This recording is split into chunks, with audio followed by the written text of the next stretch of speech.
اللہ کے نبی صلی اللہ علیہ وسلم نے گزشتہ امت میں سے دو امتیوں کا یہ واقعہ سنایا جس کا مفہوم ہے کسی زمانے میں دو میاں بیوی ایک گھر میں رہتے تھے. شوہر جو محنت مزدوری کر کے آتا اس سے گھر کیا گزر بسر ہوتا. ایک مرتبہ شوہر جو ہے وہ دور سفر پہ گیا اور جو ہے جب واپس آیا تو بیوی سے کہنے لگا، اور اس کی بیوی جو اس واقعے میں جو حدیث سے پتہ چلتا ہے انتہائی نیک اور پاکیزہ عورت تھی،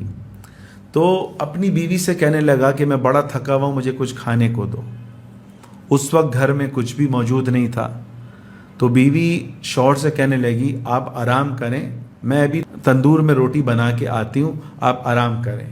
اس عورت نے، میں یہ حدیث کا واقعہ سنا رہا ہوں، مصلی بچھایا،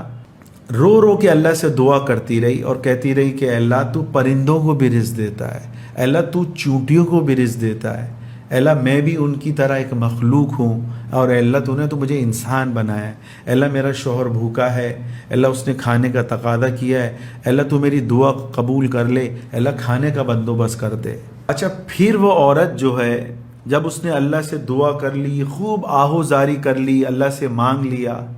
پھر اللہ پر بھروسہ کر کے وہ عورت جو ہے تندور کی طرف آئی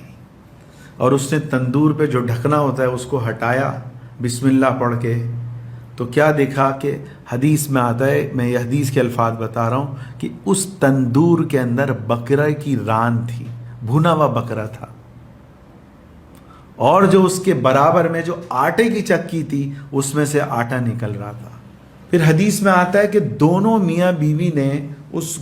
گوشت کو نکالا اور اس آٹے کو دونوں میاں بیوی جمع کرنے لگے. ابو ہریرہ رضی اللہ تعالیٰ عنہ فرماتے ہیں